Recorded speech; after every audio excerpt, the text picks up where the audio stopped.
$1.2 trillion in orbit.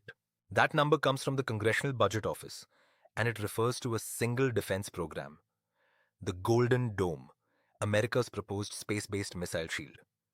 To put it plainly, 1.2 trillion is roughly 800 lakh crore multiplied by 10. It is more than the United States spends on its entire military in 3 years combined. And this week, Moscow and Beijing issued a joint warning saying it would destabilize global security. Two nuclear superpowers, one joint statement.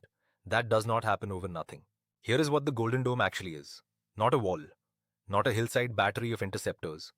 A constellation of thousands of satellites in orbit, each carrying sensors and interceptors, running an AI-enabled network capable of automated command and control across multiple domains simultaneously.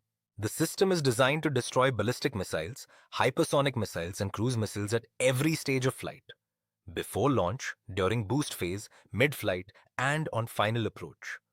President Donald Trump signed the executive order directing the Defense Secretary to submit a plan on January 27, 2025.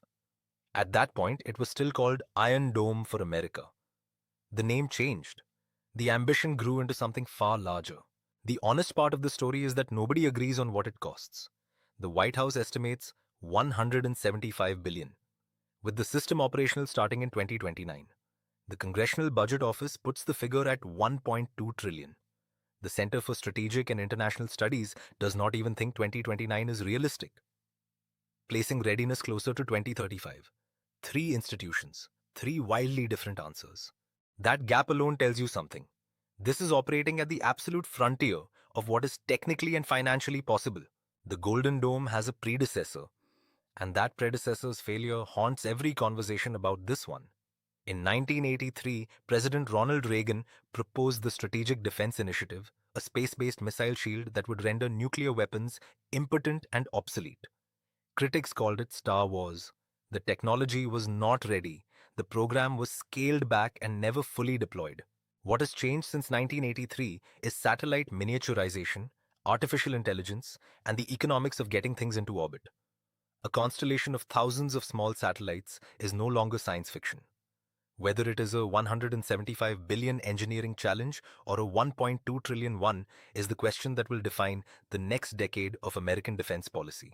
Now, the reason Russia and China are alarmed is not complicated. Nuclear deterrence has worked since 1945 because both sides believe the other can retaliate. That mutual vulnerability is the architecture that has kept nuclear weapons from being used. The Golden Dome breaks that logic. If the United States can intercept incoming missiles before they reach American soil, a country considering retaliation would need to ask, can our missiles even get through? Chinese and Russian analysts have stated explicitly that the system could limit their ability to target the American homeland and undermine their strategic deterrence. From Washington's perspective, that is the point.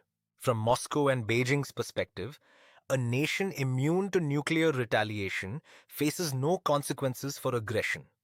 The same shield that defends also enables. Subscribe if a story like this is what you came here for. The cost that matters most here will not appear on any budget sheet. Reagan tried in 1983 and could not build it. The question now is whether a 1.2 trillion shield in orbit ends the threat of nuclear war or simply moves the starting line for the next one.